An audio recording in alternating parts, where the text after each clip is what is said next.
going on, homies? It's your boy Stumped back for another OPTC video, and in today's video, it is the end of May. The 10th anniversary month is coming to an end, and in today's video, we have the start to mid-game tier list for you guys to break down not only the new legends, but all the other legends in the game as well. Now, obviously, we know May is a massive time for the game. The anniversary is huge, let alone the 10th anniversary being a decade into OPTC, so we have a bunch of very, very powerful characters to talk about. However, in today's video, we are looking at the entire game. We're talking about, like, clashes, we're talking about PvP, we're talking about treasure map, Kizuna, PKA, co-op now has been introduced. So there's a lot of areas of the game, and every character in OPTC has a place. So in today's video, I have put every legend onto the tier list because, like I said, every character does have a place within the game, and if you are a starting player, I cannot stress this enough, please save at least one copy of every legend, no matter what. And obviously, with level limit break and level limit break 5, 150 units, having multiple copies helps, and it makes all the characters strong once again, but having one copy of all units is definitely something that you need to prioritize. But like I was saying, we're taking every area of the game into consideration today, so the tier list can look a little bit wonky. Just remember, this is my personal opinion playing the game. If you guys agree, let me know in the comment section below. If you disagree, let me know in the comment section below. And if you guys have any ideas to make this sort of tier list more compact, or a different way that you want to see it, maybe it's a bit too convoluted, or too complex, let me know down below as well. So hopefully it helps you guys out with prioritizing what characters to level up, where to use your materials, and what characters you want to be looking for on particular banners. The 10th anniversary banners, they're still live. This is where you want to be spending your gems. Any gem you guys can possibly pick up, that's where this is where you want to be spending it. So hopefully this video helps you guys out. And if it does, belt the like button, hit the subscribe button, do all that good stuff. Hit the bell notification as well, because we're going to have a lot of tier lists coming out because we're wrapping up the 10th anniversary. Stuff like the endgame tier list, definitely be putting that out as well. We'll have stuff like the PvP tier list, the PvP meta teams list. So make sure you guys hit the bell notification because you don't want to miss out on any of the fun there. But with that said, let's take a look at the tier list for the end of the 10th anniversary. Alright, so as of last month, this is what the tier list looks like. Now remember, we are taking everywhere into consideration how good characters are in treasure map, in the 10-star Kizunas, super boss, co-op is now a thing. We have PvP, we have PKA. Then you have pretty much everywhere else in the game. We have clashes, coliseums, arenas, lots of places that most endgame players won't see, but a lot of new players, they're going to have to go through. So in today's video, we're sort of just breaking down the characters as a whole. How good is their kit? How fast can they clear content? How powerful they are? Their multipliers? How powerful their classes are? Their types are? All of that does come into consideration when putting these characters onto a tier list. When we do the endgame tier list, we'll focus on like the cycle. Because look, we live in a boosted meta, and the boosted character list is always going to affect what teams you build within the game. However, for newer players that don't have that sort of boosted list at their disposal, this is where these characters sort of fall into that. So, taking a look at the tier list, let's quickly just break it down. We'll do some changes and stuff, because we've had a lot happen for the 10th anniversary. So this might be a bit of a long video. I'll try and leave timestamps down below. If you stick it out to the end, you're an absolute G, and I appreciate the hell out of you. Top 10, this is the top 10 as of April. So the end of April. We have God tier. These three tiers that you see on screen, these are the big characters. Like, these are the ones that you want to be prioritizing with maxing out and using your materials. Anything lower than this is pretty much like, okay, I want to keep a copy of these characters and then level them up when the content comes around. These characters up the top here are the ones that you definitely want to prioritize. So top 10, this will be my order of top 10. We're going to have some massive changes to this.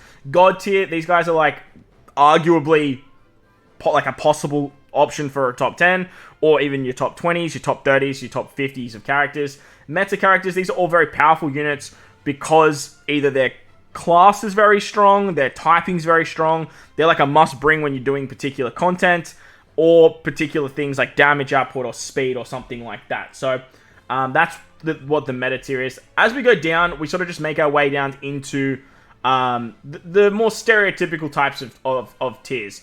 We have S tier captain. Obviously, like, these characters are going to be exceptional when you are using them as your captain. S tier sub are your sailors. These characters are all very powerful sailor options. rather than using them as a captain. They can work as captains, but most of the time, like, there's just other characters that have sort of surpassed them as a better option for captains, and these guys are going to be your like lower options. S tier level limit break. LLB, if you guys are new, stands for level limit break. What level limit break is you need a particular amount of copies of the unit, up to 9 copies, to make the character at its max potential. It's a very endgame logic, but if these characters didn't have their level limit break or their 6+s, they pretty much wouldn't be this high on the tier list. So I definitely wanted to give them a little bit more credit where credit is due, rather than just sort of forget about them and throw them into the bin.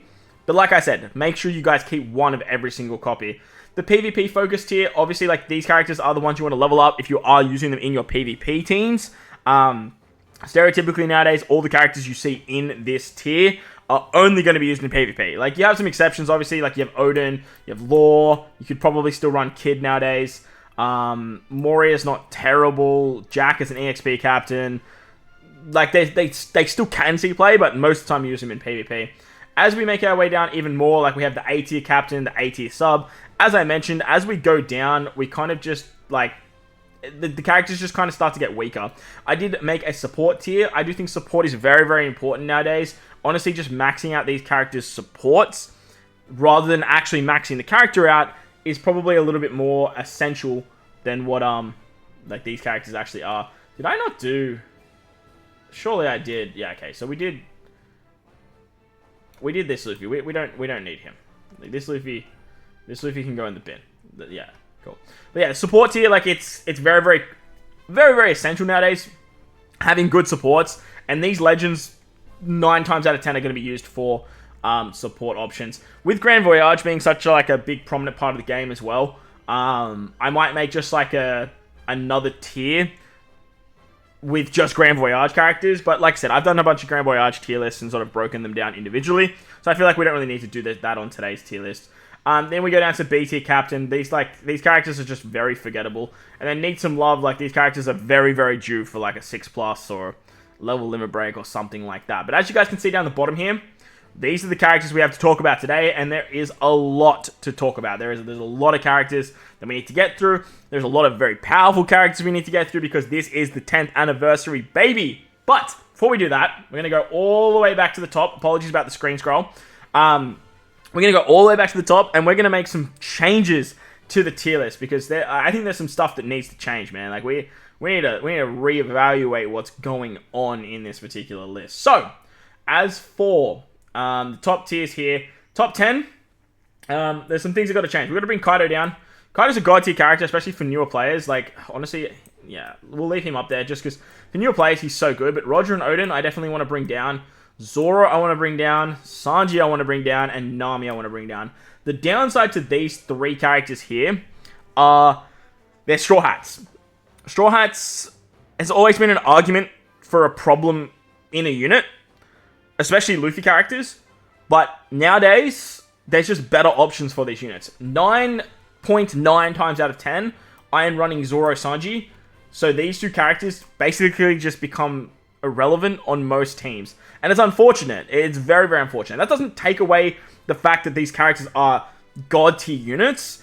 It's just a little bit unfortunate because we have Zoro Sanji. It looks like Zoro Sanji is like one of the best characters in the game. Like, it's very annoying, but at the same time, it's understandable why we have to drop them down. Another reason Nami gets dropped down is because Nami Karina is so good. Now, if a content throws paralysis at you, like, Nami's going to be your gal. But 9 times out of 10, Nami Karina is the wave. Like, treasure map options, being a treasure map legend, Nami Karina is going to satisfy so many conditions that you need with the 2 different specials. In co-op, these 2 characters together just basically cleared the Infinite Sea. Like, it was Infinitum Sea, whatever the hell it's called. It's just disgusting how powerful they actually are. But as for new players, like, having Kaido at your disposal with the end of turn damage and all the cooldowns, the driven powerhouse strength sort of buff that he gives, he's a fantastic character.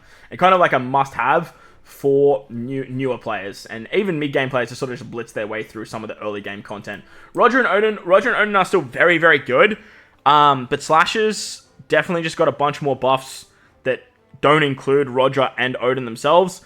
they're like still on the cusp. Like any character that has a rush ability like is always going to be very, very strong because like we don't have that many rush characters in the game. But with the 10th anniversary, we just got 3 new rush characters. Plus, we got a new Roger, which makes it hard to run Roger and Odin with the new Roger. The new Roger as a sub is exceptional, and Roger and Odin, like I said, they've just fallen off a little bit. They haven't gone too far. Don't get me wrong. Like they're not as fallen off as sort of like something like Yamato is in regular content.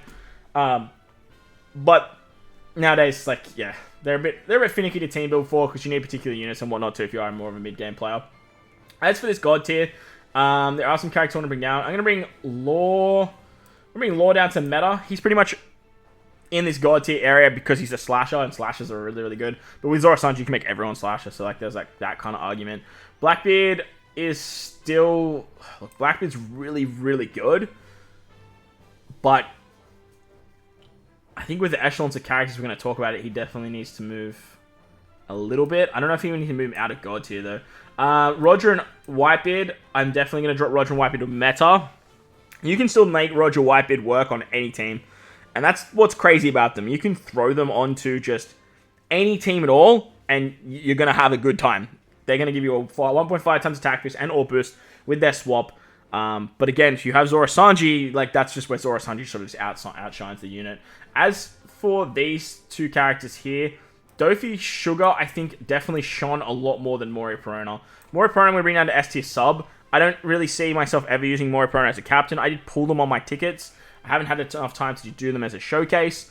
But their main use is for cross guild. But we got some other characters that just like help cross guild more. So Mori Perona kind of fell off a little bit. Like Dofi and Sugar are still exceptional because of the barrier removal, that increased damage taken and weakening effect they can do is exceptionally strong, and we definitely saw that with Bonnie, who I'm actually going to move up into God tier. Bonnie's utility for blind removal as well as oh shit, what's her other utility? Paralysis, I think. The blind removal is the big one though. The blind removal and then the amount of damage output she can give just with her special is kind of nuts. Plus she gives you a lot of healing, she gives you a lot of bulkiness. She's a very, very powerful character. Blackbeard's more of an endgame character. I'll leave him up here because he's just still very, very good. I want to bring Atlas can stay up here just because she can remove attack down in her captain ability. Any character that can remove attack down is very, very valuable. Cross Guild, I'm going to bring down to meta. Just because like Cross Guild's very, very good. And their ability to remove despair is nice. But like there's just other characters that I'd like to bring a little bit more. Like this Luffy. Even this Roger. You can bring Roger and Odin. That just completely remove despair. Rather than bringing something like Cross Guild. Cross Guild Driven they just need a little bit more. They needed a little bit more help, and they didn't get any help with the anniversary. Understandably so, because we got the Fearsome Foes campaign right before it. But, yeah, definitely a bit of a shame. As for Sop are incredible. Purely because they satisfy the condition for Luffy and for Shanks. But if you're using Sop, you're only ever using them as a big damage option. Really just for, like, Super Boss, if I'm being honest. Now, we used them recently, and in my endgame tier list, he's going to rank a lot higher. But for now, definitely, like, an S tier sub. Rob and Jinbei, like, these sub options are just so good, by the way. So, like, if you're watching this part of the video, just be mindful that these characters are all so friggin' good as sub options. Definitely characters that I would level up. Depending on where you see them in the content, like I said. As for Queen I'm going to bring down to S tier sub. Queen definitely has fallen off drastically. The tandem orb manipulation is awesome. And the color affinity for cerebrals is nice. But like we just got someone that kind of does that better. As for Vegapunk's still meta because of what Luffy does. And we'll talk about that soon. Same with Uta. Robin's good. But again, just damage dealing options. The waifus are an exceptional sub. This Luffy and Shanks is still fantastic. Kid Law. Oh, man. Kid Law is so good in Super Boss. And, like, that's really where this character shines. The Straw Hat crew, I'm going to bring them down to S tier captain. I think they've had their time in the sun. It's been, 2 years or something now? Like, it's time to drop them. There's just way too many Straw Hats that are just better. As for Kid Killer and Law Beppo, they are two of the newer characters. And they are still very, very good. But I don't know if we keep them around the meta tier. purely because of Luffy, I think that we will. But we will drop this lore. This lore is basically only ever used in Grand Voyage nowadays with the amount of other lores that we have. Momo's still exceptional. Lilith's still very, very good. And I'm pretty happy with that. Now, Yamato, Red Rock, Odin, and someone else got a level limit break. The Super Sugo characters. This Luffy got a 6+, which we'll talk about, but I'm definitely going to leave this Luffy still on the tier list because this Luffy's a side grade. Yamato got a very, very nice buff. She applies increased damage taken that can go through full immunity as well. Oh, it's the Int Yamato's the other one. That goes through full immunity. Plus, she gives a 2.0 plus to the Chain Edition. Very, very strong. Honestly, for side teams, this character will definitely pop onto a team. The problem with content lately has been they've had interrupts for increased damage taken and whatnot, which has kind of not seen Yamato's purpose. But with level limit break 5, Yamato hits ridiculously hard. Full bottle 1 orbs with like type swap changing and block orb manipulation. Plus a monster chambers. 2.0 is massive. And it's just flat. It's just there. So she's a very good character. Probably going to bring her up into the meta tier because Free Spirits are very good because Sai is very, very good. But as for Red Rock just got like a buffed version of the Captain ability. He now applies an Ignite that triggers before the end of turn, which is awesome because that can actually go through resilience and whatnot. But yeah, his Captain ability is what got like the big buff. Plus, I believe he does a bit of utility now in his special, which is nice, very, very nice. But yeah, he's just not up here with these other Luffys. I do think he's probably on par with this Luffy now. Definitely better than this Luffy. As for Burgess has got a very unique ability for tapping, with like to remove the chain down. Bo is one of the only characters that can remove fear, which is awesome. We're going to bring Hiyori down to sub-level. We're going to bring... Look, Whitebeard's not fantastic, but Whitebeard has the ability to remove Blow Away, which is very, very powerful. Bonnie, we're going to move down to sub. I don't think I've ever used this Bonnie, like, ever. And then Odin got a very nice buff with his Captain ability. And his Rumble kit got buffed, which is just disgusting. But, yeah, I'm definitely going to bring him up a little bit. I think this Yamato is definitely the highlight of those level limit break buffs. As for everything else, I'm pretty happy with everything else that we see on this tier list. Just looking at these level limit breaks nowadays, I think Robin and... No, they're still so good. They definitely get undervalued with how powerful they actually are. Ace is fantastic still. This Luffy can probably come down to A tier level limit break. So can probably Garp. Garp's really good for Grand Voyage and stuff like that. But other than that, there isn't too many options for this character. Reiju... Reiju's definitely fallen off. All these characters are... Yeah. Again, A tier is like kind of there, you know? This Yamato can definitely be used as a sub now because of her level limit break.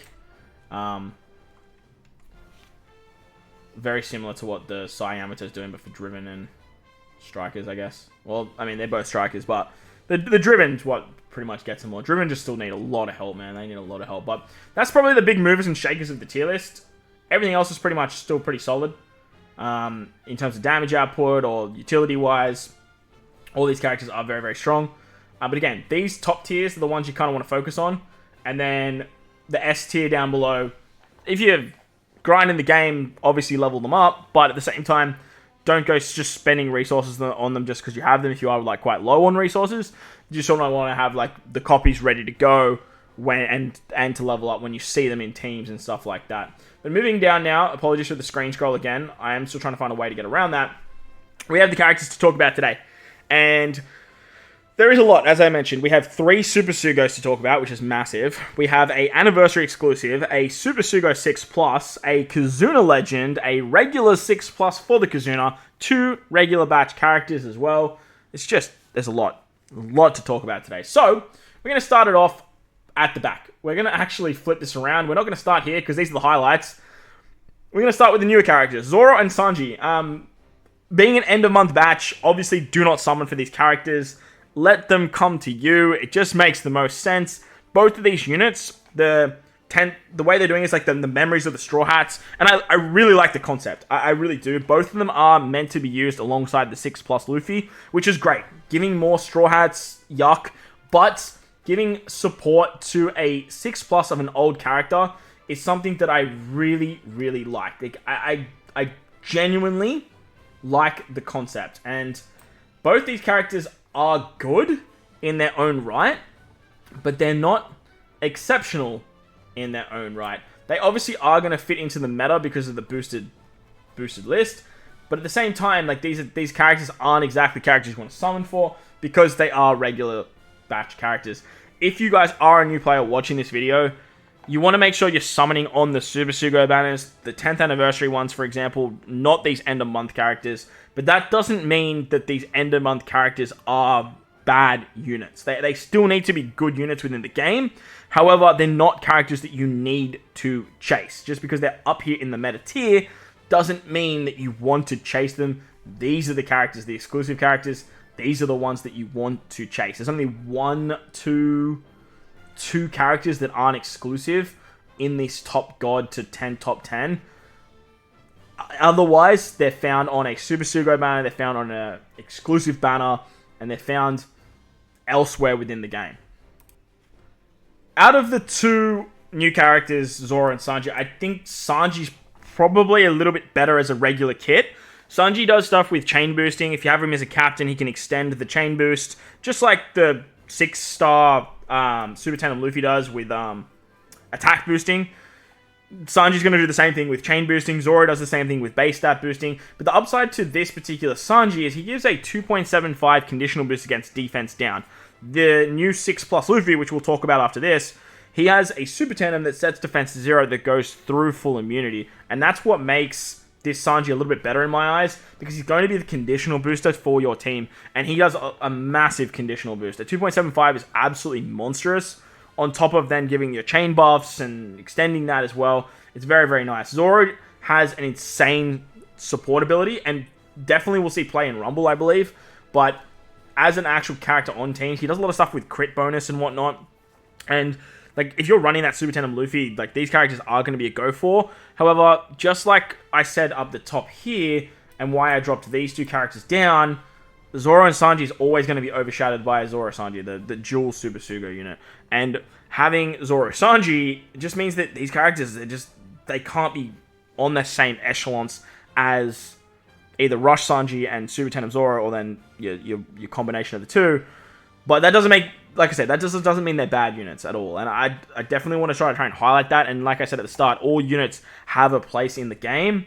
But if you pull them on a ticket or later down the line on a banner or whatnot, like, be very, very happy, because like these characters are still phenomenal units that are going to work with some of the best characters in the game. Like, you have like the combination of Luffy's, another Luffy we'll talk about, the new 6+ Luffy. Like, you have very, very powerful options. They're both Free Spirit, and Free Spirit, even though Free Spirit didn't get that much love in the anniversary, is still the best class in the game. Like, it still runs riot, and these two additions to those teams is absolutely exceptional for the class.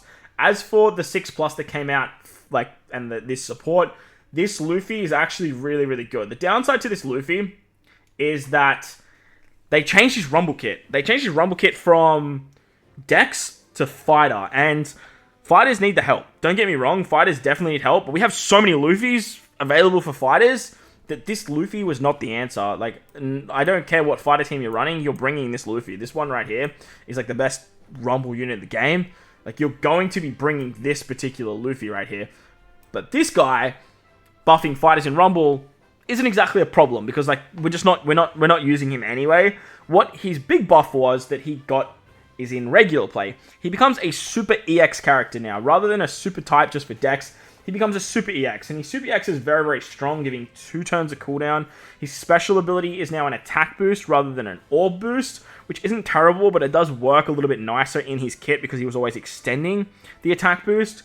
Never really made sense that the original Super Tandem Luffy was an orb booster and then would extend attack boost. Now he actually extends the attack boost. His Super Tandem ability got quite a big buff now. It has stuff like Shanks and Roger and Ace in it, and all of those characters from like the memories of Luffy.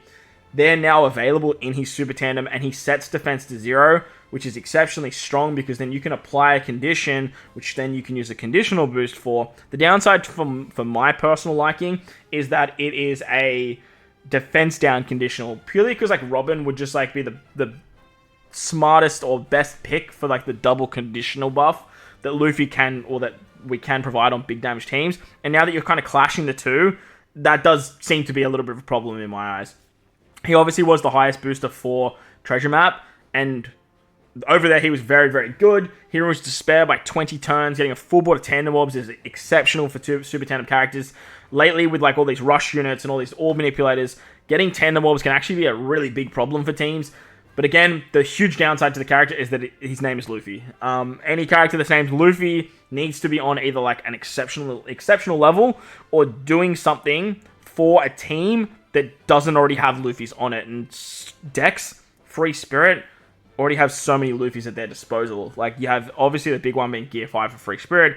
Luffy Yamato is available for your Dex teams. And then if you're looking at sort of just building out other options, this Luffy may or may not see some play. But his Super X, as I mentioned, did get a very big buff with the final tap buff. The 50% is excellent. You can do some interesting stuff with his Super Tandem ability, buffing Tandem Orbs to 2.75 as well. He is very, very strong, and once you guys max him out, you guys will see that he's definitely an upgrade from this. Whilst he's a side grade, he's still definitely an upgrade, and he's going to find a place in the meta. Like, if you're running like these characters as well, like these characters too.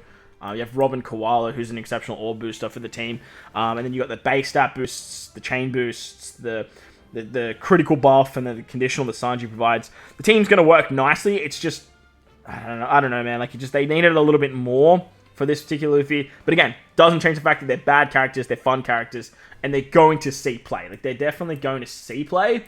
But the thing is, like, it's just not what you want to be chasing this anniversary. And you guys will understand why when we get to the big characters at the back end. As for the other 6+, we got through Kizuna. Now, the Super Boss Kizuna was a bit of a kerfuffle with the whole 1 trillion damage nerfing debuff, but it was really nice to see all these big damage teams.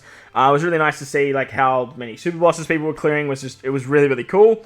But we got S-Snake, and S-Snake came alongside Rob Lucci. It was kind of like a weird end of month kind of, we're still in Egghead era, but we did this whole like prepare for the new era for anniversary. But S-Snake is phenomenal. I think a lot of people discredit how powerful S-Snake actually is.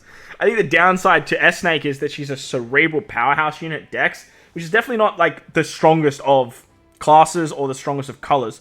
But if you use a Luffy special or a Boa special in the same turn, this particular unit hits so damn hard. You get a 2.0 chain buff that cannot be blown away.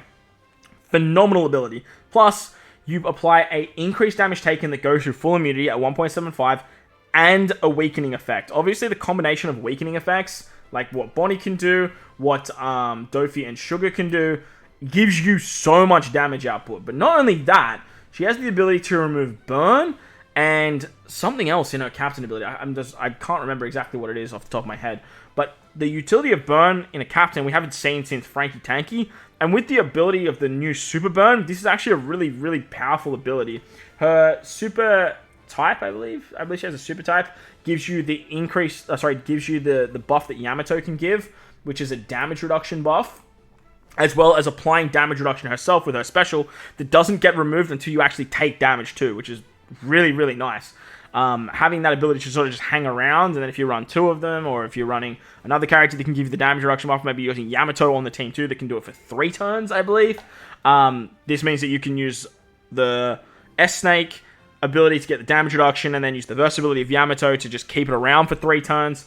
It's very, very strong, and this S-Snake character is fantastic. Plus, she doesn't clash with any other S-Snake in the game. There is no other S-Snake in the game, so there is no issues with like clashing. But she's fantastic. Honestly, like, compare these 3 to her, she's doing way more for the team. Plus, I believe you just need like a Luffy on the team, and you can pretty much use her super type ability. She has healing as well. She can remove the end, like the healing turn to damage debuff, which is very rare in the game. Like, she's a great character. It's a downside, she's a Kizuna legend, but she's still absolutely fantastic. As for Rob Lucci that came out alongside her, or the 6+, he's very good. Like, where's my level in rank here? He's very, very good. He got a complete side grade from his powerhouse fighter counterpart. I believe he's a cerebral fighter now. Or he becomes a powerhouse shooter character, and his buff is actually really, really nice. He gives, like, healing with 30% depending on how much damage you take. He can apply increased damage taken if you have an orb buff. He still completely removes defense up, which is excellent. And then he also has the ability to remove burn now, too. He's a base stat booster, too, which is just... well, he always was, actually. The base stat just got a little bit higher.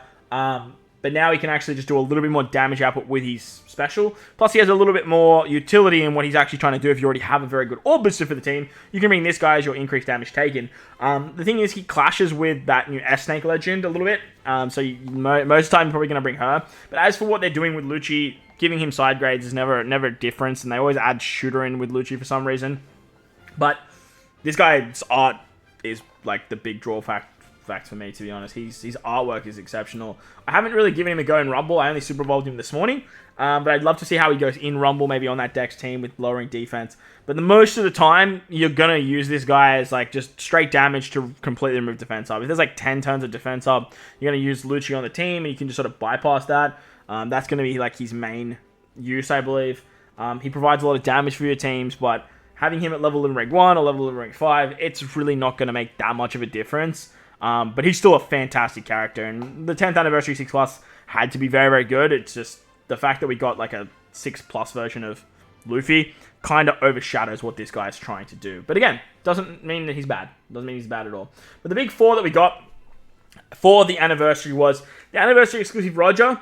Then we have Ace, Shanks, and Luffy. And I'm really happy with what they did with Anniversary, mainly because it's not anime related.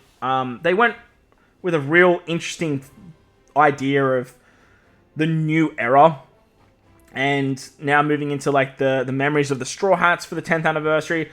I'm a really big fan of this, and obviously with recency bias and like sticking to the anime and appealing to the fan base, and especially the Japanese audience, I understand the direction they go in with making it always about the anime. I definitely understand it, but when we get something like this, even the Fierce and Foes campaign, I was a big fan of, just because it was a little bit different to what we were usually getting.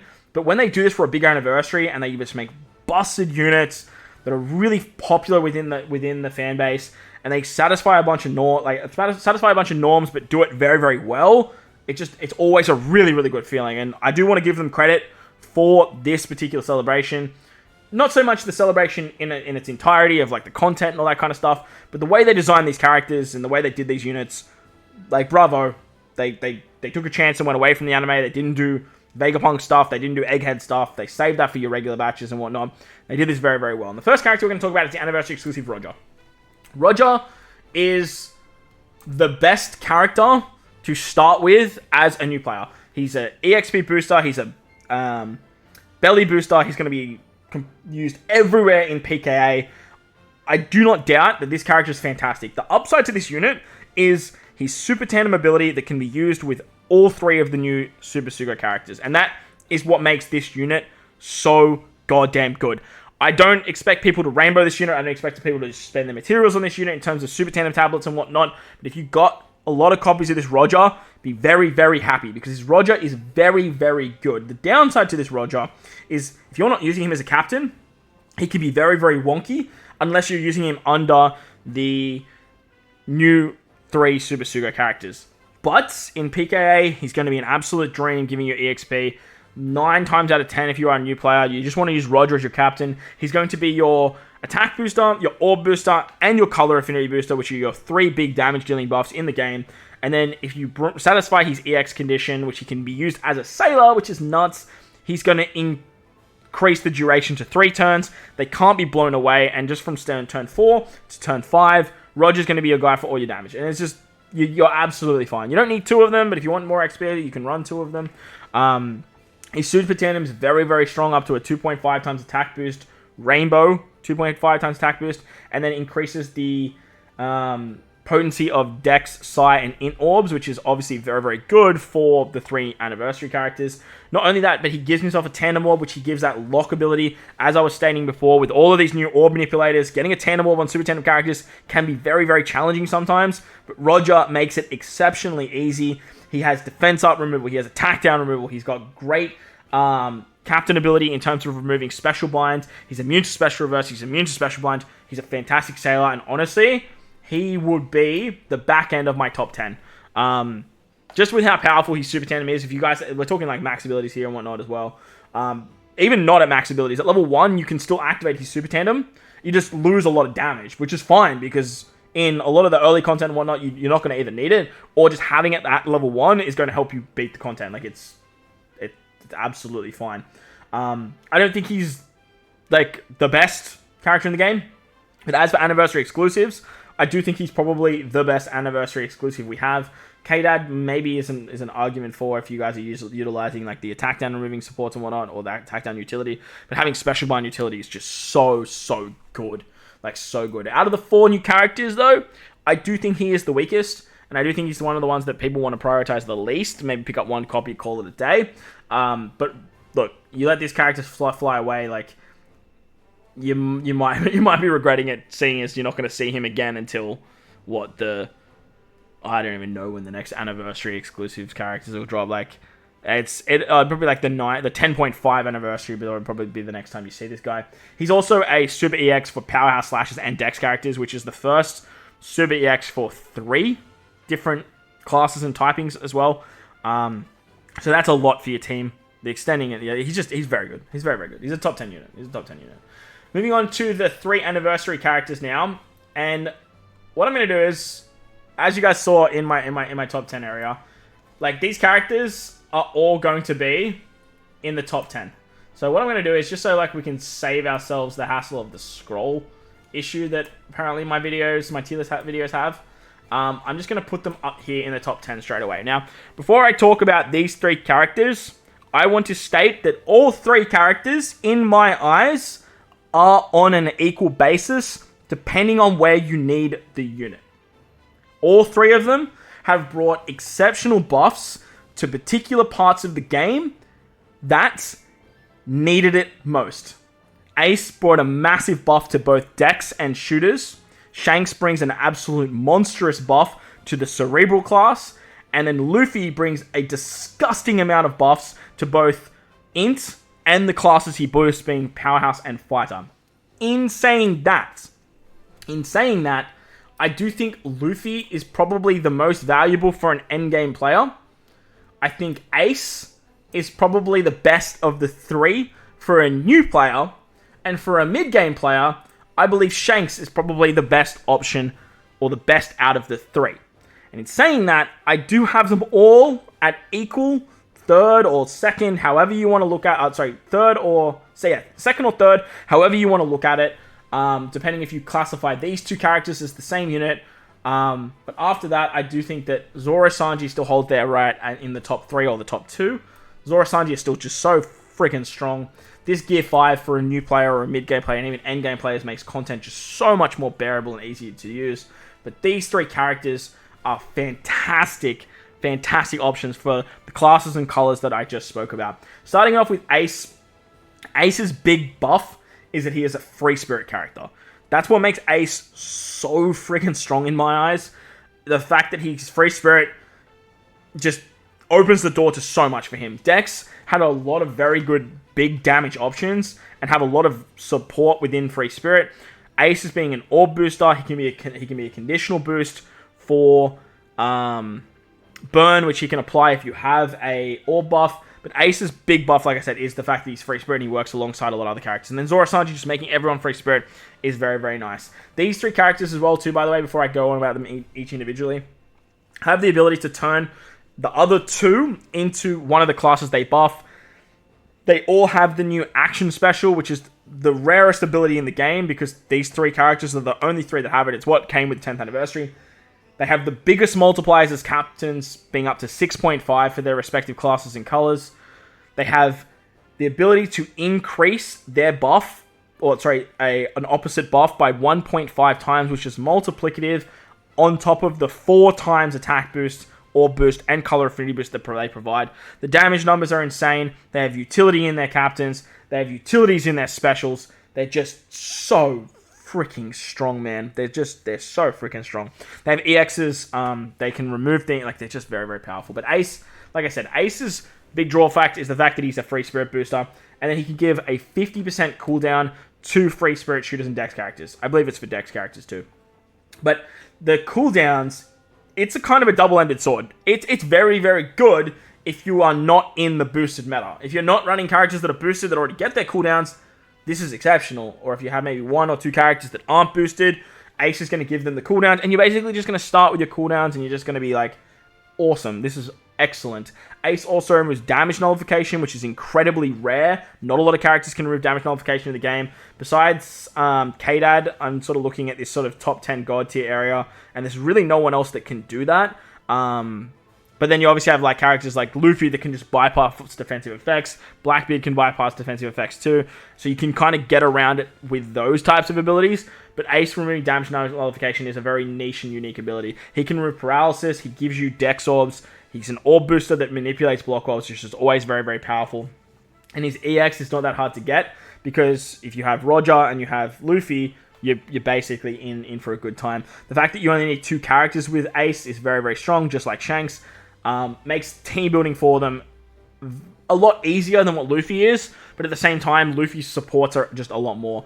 Ace hits like an absolute truck. His rush ability is exceptionally strong, whether you use it like Sanji at first, or whether you use it like Gear 5 at the back end. It's very good, but in saying that, I think because Sanji exists, Ace's rush is probably the lowest priority out of the 3. Sanji's basically just doing the same thing with his rush, just at a little bit less values. And then you can use Yamato as a final tap option anyway. But that doesn't mean that having Ace's rush ability is going to be more. But the damage output Ace gives is great. He increases color affinity buffs. His Super EX is an attack booster. So the fact that he's an attack booster and an orb buff is probably the most valuable combination. Yes, he increases color affinity, but the fact that he gives an attack boost and an orb boost for his teams, if you get everything working right, you are going to be in for a really nice time. Plus, you can always just bring, like I said, you can bring Luffy or Shanks on this team. Use the EX ability of Ace to turn them into the typing that you actually need. Looking at Shanks now, lots of people say Shanks is probably the worst of the 3, which, like I said, I disagree. I think they're all equal in their own rights, depending on what we're talking about. Ace is definitely the weakest in PvP as well, just because Dex is kind of like whatever. But Shanks, I disagree with people that say that he's the weakest. He has the only character that can max ship abilities at the start of the quest. He doesn't give cooldowns in his captain ability, but that's okay. Like I said, we live in a boosted meta, and when you are going to be using Shanks as a captain, this ability is just insane. Not only that, it's like starting with your ship special, like Aura Jackson is like the big one that kind of radiates in my head that you'd probably use with Shanks. Maybe the Magello ship to get rainbow orbs and whatnot too.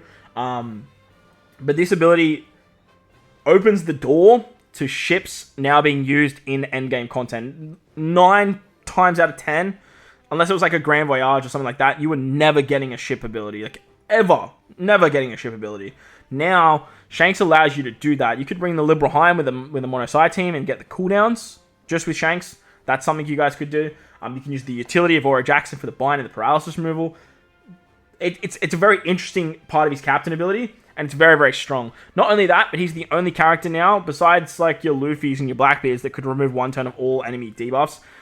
This Shanks can remove 2 turns of Intimidation. Now, this is, again, a double-sided sword in the sense that if the enemy has 3 turns of Intimidation, it means sweet fuck all. But if they only have 2 turns, Shanks is going to be your guy. Just completely removing Intimidation for 2 turns is phenomenal. You can then run him with the original Gear 5, and then you're going to be getting 3 turns of it. So if there's any 3-turn Intimidations, you can do stuff with that, provided that it's not for an orb boost or a color affinity boost or whatnot.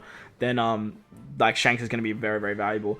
The downside that Shanks is that he is a color affinity booster rather than an attack or an orb boost, and this can be a problem, but it also is a positive because Shanks is the one that increases attack boosts. Attack boosting is always going to be the first buff you want to put on a team when team building. And then applying Shanks to that team to just give a 1.5 times multiplier to whatever attack boost you bring is exceptional. So whilst, yes, you might be losing out on some damage because you're not bringing an orb boost or an attack booster with Shanks, he's increasing the attack boost that you are definitely bringing.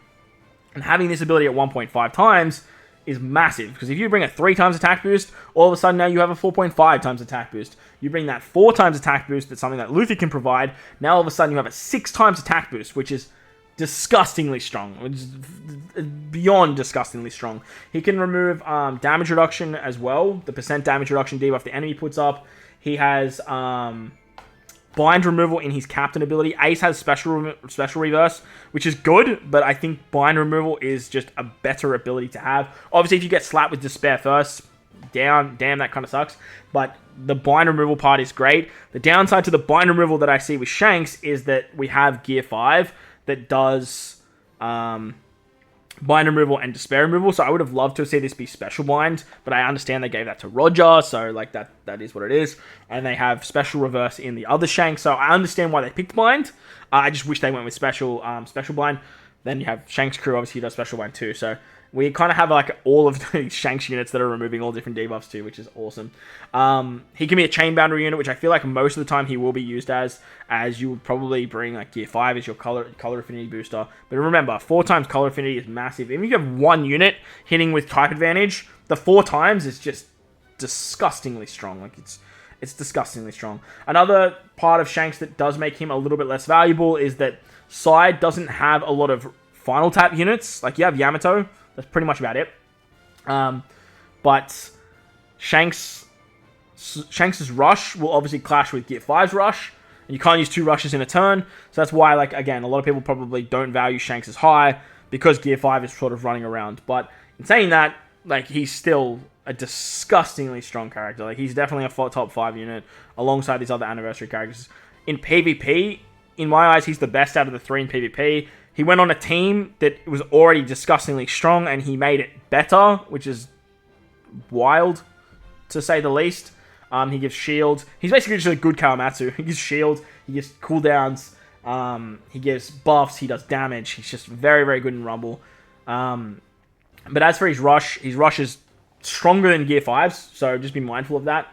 But also has the ability to be used as the first tap or the last tap, and that chip buff in intimidation removal just makes him an absolute demon. On top of that, he only needs 2 units for his EX as well. You have abilities like characters like Sob, as I mentioned, can funnel in because you have a Yasop unit. Obviously, Roger, Luffy, those types of characters work well too. And you have a lot of Luffys in the game that work well with Shanks. Talking about the new Gear 5 Luffy now, the endgame players, I think this guy is definitely going to see the most value. Int needed help. Int needed a lot of help. Besides Uta, they don't have a very good final tap character. Uta being cerebral as the first class, I believe, means that Luffy can turn Uta into a fighter, which means you can actually run them together, which is excellent. Obviously, Uta's buff being a cerebral attack buff does obviously diminish the value of Luffy, but with Vegapunk, you can actually turn Luffy into a cerebral character, which is very, very interesting. But Luffy has the ability to remove Despair in his captain ability, which makes sense because like the other Gear 5 was doing Despair too. They just basically made an int version of the 6+ Gear 5, but made him Powerhouse rather than Free Spirit to try and satisfy a bunch of different norms in the game. And whilst I stated that Luffy's always going to struggle in the game, this is the first int Luffy in the game, period, as a legend. Like, it's been 10 years, and we finally got an int legend Luffy, which is bonkers. Absolutely bonkers. So that makes this Luffy viable. Like, there's no other int Luffy you're pretty much going to be bringing that's as strong as this guy. And if you are running characters of the same name, the same type, the same class, they're always going to have struggle within particular metas. But this particular Luffy being Powerhouse and int means you're going to find a place for him on an actual team, which is very, very nice. He can remove Threshold, which is excellent. He removes Despair in his captain ability. His EX is a color affinity booster, so he probably has like the weakest of the EXs.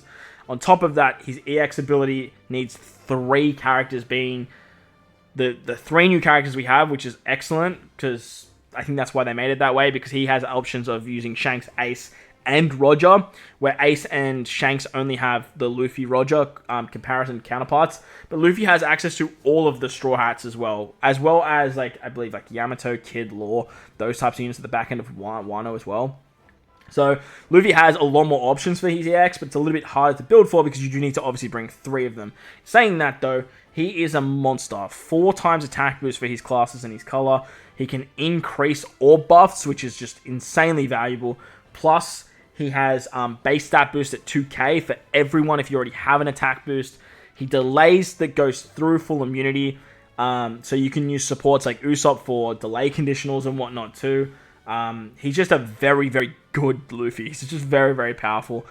Arguably the best Gear 5 in the game, depending on where you're going. For endgame players, I think he probably is the best Gear 5.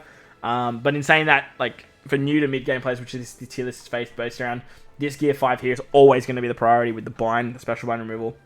Sorry, the bind and the special reverse removal. But you can actually hybrid the 2 of these guys up just for funsies, because, like, they're both fighters, if you guys really want to, for a bunch of different debuff removals as well. And I love what they did with this Gear 5. I'm a big fan of it, and he's a very, very good character. He's going to be your best option for rushing with int units as well. Just sort of finishing off the taps with his insane rush ability. He's phenomenal. He has the ability to reduce verse abilities and super swap charges in his captain too by 3 turns, which is very unique, and it does make speed running content a lot easier too. He's a nice balance between both Shanks and Ace. He doesn't give too many cooldowns, but it's a very unique ability, like Shanks' ship ability, where he gives the verse ability and whatnot too. So big fan of this big fan of this Luffy. But let me know in the comment section below who you guys think is the best of the 3 Super Sugo Fest units. And look, talking new to mid-game area, I still think that these characters here are better than the Anniversary exclusives. However, when we move into the endgame tier list, that might be just a little bit different. But let me know what you guys thought of the 10th Anniversary. Let me know what you guys think of the tier list. Obviously, this is our top 10 in order. I don't think it needs to change all that much. I think it's a top 11, 2, 4, 6, 8. No, it's a top 10. I did well. It is a top 10. Whether you guys classify these 2 units as the same unit, because they are a 6 and a 6+. The skulls are on sale at the moment, so make sure you guys go get them. Go get your 6+s ready. As for your God tier units, obviously there's big changes here. The only 2 characters that I would say are God tier are Bonnie and Momo. If you're a newer player, Momo's still great, but obviously Roger kind of overshadowed that a lot. As for your meta tier, don't be fooled by these characters here. They're not summonable worthy. You want to prioritize these characters up here. But at the same time, I don't want to discredit what they can do within the meta at the moment, depending on what teams and where you actually put them. As for the rest of the game, level up the characters as you go. Make sure you guys are saving one of every copy. And if you enjoyed today's video, make sure to go down there, build the like button, hit the subscribe button, do all that good stuff. Most importantly, wherever you guys are in this beautiful world, please remember to enjoy the rest of your day. As always, homies, thank you all for watching, and I'll catch you all in the next one. Also, link in the description for the tier list.